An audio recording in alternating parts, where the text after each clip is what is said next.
উকিল স্ত্রীর বেকার স্বামী যে সারাদিন বাড়িতে থাকে এবং বাড়ির কাজ করে তাকে দেখা মাত্রই বিচারপতি দাঁড়িয়ে গেলেন কেন? পুরো ঘটনাটি জানতে ভিডিওটি শেষ পর্যন্ত দেখুন। সকাল 7টা বাজলেই যোধপুর পার্কের দোতলার একটি ছিমছাম ফ্ল্যাটে সেই পরিচিত দৃশ্যটি ফুটে উঠত। রিয়া রায়ের তীক্ষ্ণ গলার আওয়াজে যেন গোটা পাড়া জেগে উঠত।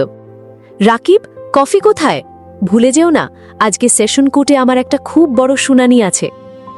রান্নাঘরের ধোয়া আর মশলার গন্ধের মাঝখান থেকে একটা শান্ত নিচু স্বরের উত্তর আসত, এই তো আসছি, আজকে একটু বেশি করে দুধ দিয়েছি কফিতে, বাইরে বেশ ঠান্ডা পড়েছে তো তাই। রাকিব রায়, বয়স 32-এর কাছাকাছি। মানুষটা ভীষণ চুপচাপ, তার দৈনন্দিন রুটিনটা ছিল একদম বাধা ধরা।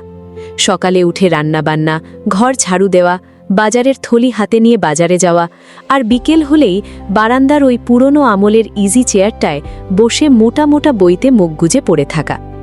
কলকাতার যোধপুর পার্কের ছোট্ট ফ্ল্যাটে তাদের এই ছিমছাম সংসার। রিয়া রায় এখন হাইকোর্টের একজন অত্যন্ত প্রতিষ্ঠিত এবং দাপুটে উকিল, আর রাকিব পাড়ার লোকেদের ভাষায় সে হল উকিল বউয়ের বেকার স্বামী। রিয়া যখন ব্রিফকেস গুছিয়ে বেরোনোর তরজল করছিল তখন সে একবার ফিরে তাকালো রাকিবের দিকে। আজও কি বাইরে যাবে না তুমি? রাকিব বইয়ের পাতা থেকে মুখ না তুলেই মৃদুস্বরে বলল, না, একটা বই শেষ করতে হবে আজ। রিয়া এক মুহূর্ত থামল, দীর্ঘশ্বাস ফেলে কিছু না বলেই গটগট করে বেরিয়ে গেল সে। জানলার আড়াল থেকে পাশের ফ্ল্যাটের সুমিত্রা দেবী সবটা দেখছিলেন। তার ঠোঁটের কোণে একটা বাঁকা তাচ্ছিল্যের হাসি ফুটে উঠল। মনে মনে ভাবলেন, বিকেলে চায়ের আড্ডায় আজ একটা জম্পেশ গল্প পাওয়া গেছে। ওই বেচারি রিয়ার কপালটাই খারাপ, মেয়েটা দিনরাত খাটছে আর ঘরে বসে বসে ছেলেটা দিব্যি রান্নাবান্না করছে। লজ্জা নেই মানুষটার। রাকিব কিন্তু এসব কথা শুনত, জানত, লোকে তাকে নিয়ে কি ভাবছে তা সে স্পষ্ট বুঝত। তবু তার মুখে কোনো বিরক্তি ছিল না। সে শুধু তার বইয়ের পাতা উল্টে যেত। সেই বইগুলো ছিল অদ্ভুত, কখনো আইনের জটিল ব্যাখ্যা, কখনো দর্শনের গূঢ় তত্ত্ব, আবার কখনো বা মনোবিজ্ঞানের গভীর অলিগলি। পড়ার গভীরতায় মাঝে মাঝে তার চোখের পাতা কুঁচকে যেত, যেন তার শান্ত মনের ভেতরে কোনো এক বিশাল ঝড় দানা বাঁধছে, যা বাইরে থেকে বোঝার কোনো উপায়ই ছিল না। সময়টা ছিল নভেম্বরের শেষ সপ্তাহ, এক শনিবারের দুপুর।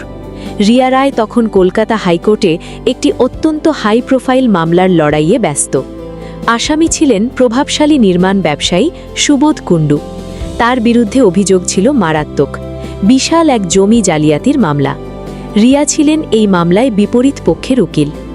মামলাটা প্রায় জেতার মুখেই ছিল রিয়ার। গত 3 মাস ধরে সে নিজের রাতের ঘুম নষ্ট করে সব সাক্ষ্য প্রমাণ জোগাড় করেছে, নিখুঁতভাবে নথিপত্র সাজিয়েছে। কিন্তু হঠাৎ করেই যেন পাশা উল্টে গেল। বিপক্ষের ঝানু উকিল রমেন ঘোষাল আদালতের মাঝখানে এক বিশাল বোমা ফাটালেন। তিনি অত্যন্ত আত্মবিশ্বাসের সাথে দাবি করলেন যে এই মামলার সবচাইতে গুরুত্বপূর্ণ নথি, সেই মূল জমির দলিলটি রিয়া নিজেই জাল করেছেন, এবং নিজের দাবির সপক্ষে তিনি একটি ফরেনসিক রিপোর্ট পেশ করলেন। সেই রিপোর্টে পরিষ্কার বলা ছিল যে দলিলে ব্যবহৃত কালিতে এমন এক বিশেষ রাসায়নিক পাওয়া গেছে যা প্রমাণ করে এটি খুব সম্প্রতি তৈরি করা হয়েছে। পুরো আদালত কক্ষ যেন থমকে গেল। বিচারক অবাক হয়ে তাকালেন। চারদিকে শুরু হলো গুঞ্জন। রিয়া চিৎকার করে প্রতিবাদ জানালো, মাই লর্ড, এটা সম্পূর্ণ মিথ্যে, এটা একটা ষড়যন্ত্র। মেসরায় বিচারকের কণ্ঠস্বর মুহূর্তেই কঠোর হয়ে উঠল। বার কাউন্সিল এই বিষয়ে পূর্ণাঙ্গ তদন্ত চাইছে। আপনার বিরুদ্ধে ইতিমধ্যেই আনুষ্ঠানিক অভিযোগ দাখিল করা হয়েছে। পরবর্তী শুনানি না হওয়া পর্যন্ত আপনাকে এই মামলা থেকে তাৎক্ষণিকভাবে সরিয়ে দেওয়া হচ্ছে।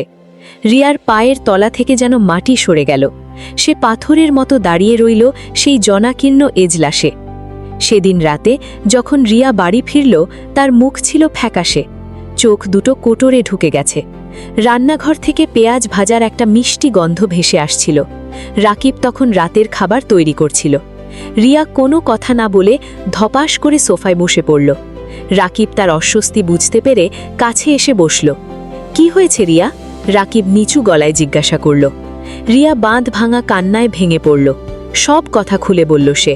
তারপর গলা কাঁপতে কাঁপতে বলল, আমার লাইসেন্সটা বোধহয় আর থাকবে না রাকিব। বার কাউন্সিল যদি একবার সাসপেন্ড করে দেয়, আমার সারা জীবনের কেরিয়ার শেষ হয়ে যাবে। রাকিব কোনো উত্তেজনা দেখালো না, সে শুধু মন দিয়ে শুনল সবটা। তুমি কি একটা কথাও বলবে না? রিয়া এবার রেগে ফেটে পড়ল। সারাদিন ওই ঘরে বসে বসে বই গেলা ছাড়া আর কোনো কাজ নেই তোমার? আমার এই বিপদে তুমি কি একটুও কাজে আসতে পারো না? রাকিব শান্তভাবে উঠে দাঁড়ালো। সে কোনো প্রতিবাদ করল না। রান্নাঘরে গিয়ে বাকি রান্নাটা শেষ করল। পরম যত্নে থালায় খাবার সাজিয়ে রিয়ার সামনে নামিয়ে রাখল। খেয়ে নাও, সকালে ঠান্ডা মাথায় সবটা ভেবে দেখা যাবে। রিয়া বিরক্তিতে নিজের ঠোঁট কামড়াল। সে ভাবল, এই মানুষটার কি সত্যিই কোনো অনুভূতি নেই, কোনো প্রতিক্রিয়া নেই, শুধু রান্না, বই আর এই অসহ্য নীরবতা। কিন্তু সে জানত না, সেই গভীর রাতে রাকিব এক মুহূর্তের জন্য ঘুমোয়নি। সে সারা রাত বারান্দায় বসেছিল, একটা খাতায় অনবরত কিছু লিখে যাচ্ছিল, আর তার চোখে ছিল এক অদ্ভুত তীক্ষ্ণ দৃঢ়তা। পরের 3টি সপ্তাহ রিয়ার জীবনের উপর দিয়ে যেন এক কালবৈশাখী ঝড় বয়ে গেল। বার কাউন্সিলের তদন্ত শুরু হয়ে গেছে। যে সহকর্মীরা আগে রিয়ার সাথে কথা বলার জন্য মুখিয়ে থাকত, তারা এখন তাকে এড়িয়ে চলে। আদালতের করিডোরে কান পাতলেই শোনা যায় সেই বিষাক্ত গুঞ্জন। রিয়া রায় শেষ পর্যন্ত নথি জাল করল। তার বিশ্বস্ত ক্লায়েন্টরাও একে একে মুখ ফিরিয়ে নিতে লাগল। বিপক্ষের উকিল রমেন ঘোষাল ছিলেন মারাত্মক ধূর্ত। 50 বর্ধ এই মানুষটির আইন মহলে প্রবল দাপট। তিনি জানতেন এই ফরেন্সিক রিপোর্টটিই হবে তার তুরুপের তাস। আসলে সেই রিপোর্টটি ছিল আগাগোড়া সাজানো। একজন দুর্নীতিগ্রস্ত ফরেন্সিক বিশেষজ্ঞকে মোটা টাকায় কিনে নিয়েছিল সুবোধ কুণ্ডু। এই মরণ ভান থেকে বেরোনোর কোনো রাস্তায় রিয়া খুঁজে পাচ্ছিল না, কারণ এই জট ছাড়াতে গেলে এমন এক প্রতিভার প্রয়োজন যে কিনা আন্তর্জাতিক ফরেন্সিক আইন, ডকুমেন্ট এক্সামিনেশনের বৈজ্ঞানিক পদ্ধতি এবং ভারতীয় সাক্ষ্য আইনের জটিল ধারাগুলো, এই 3টে বিষয়েই অগাধ পাণ্ডিত্য রাখে। রিয়া যখন প্রায় হাল ছেড়ে দিয়েছে, তখন একদিন রাতে রাজীব হঠাৎ মুখ খুলল। সে তার বই থেকে চোখ তুলে শান্তভাবে বলল, তোমার মক্কেলের প্রথম ফরেন্সিক রিপোর্টটা কোথায় রিয়া? মানে সেই মূল দলিলটি, যখন প্রথমবার পরীক্ষা করা হয়েছিল সেই রিপোর্টটা। রিয়া অবাক হয়ে বলল, সেটা তো আমার ফাইলে আছে, কিন্তু হঠাৎ সেটা দিয়ে কি হবে? আগামীকাল ওটা সাথে করে নিয়ে যেও, রাকিব সংক্ষেপে উত্তর দিল। রিয়া ভ্রু কুঁচকে তাকালো। এই মানুষটা যে কিনা সারাদিন ঘরকন্যা নিয়ে থাকে, সে আজ হঠাৎ করে তাকে আইনি পরামর্শ দিচ্ছে। পরদিন সকালে কলকাতা হাইকোর্টের পরিবেশ ছিল থমথমে।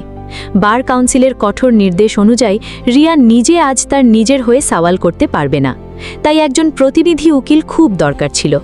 তার জুনিয়র সব্যসাচী এসেছে ঠিকই, কিন্তু সে নিজেও প্রচণ্ড নার্ভাস।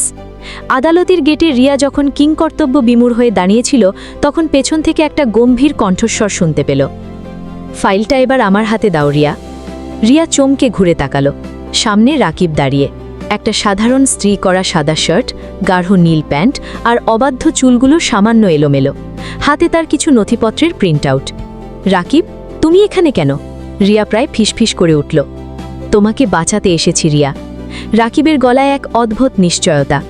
পাশে দাঁড়ানো জুনিয়র সব্যসাচী হাসিটা কোনো মতে চেপে রাখল, কারণ রাকিবকে সে চেনে ম্যাডামের হাউস হাজবেন্ড হিসেবেই।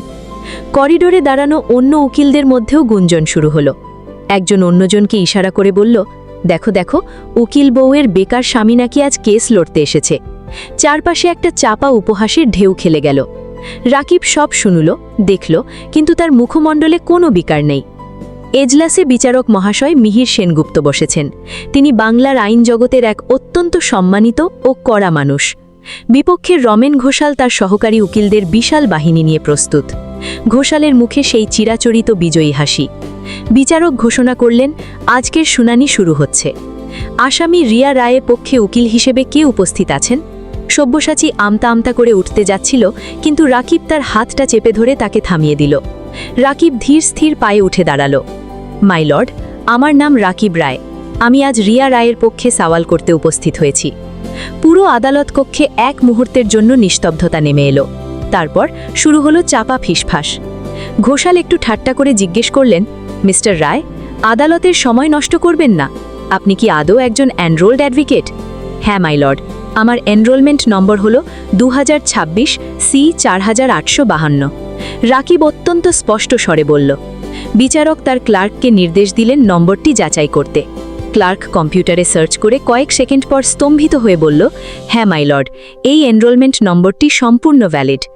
রাকিব তার বক্তব্য শুরু করল যে বিপক্ষপক্ষ যে ফরেন্সিক রিপোর্টটি পেশ করেছেন সেই রিপোর্টটিতে আসলে 3টি এমন মৌলিক ত্রুটি আছে যা একে আদালতে সম্পূর্ণ অগ্রাহ্য এবং বেআইনি করে তোলে।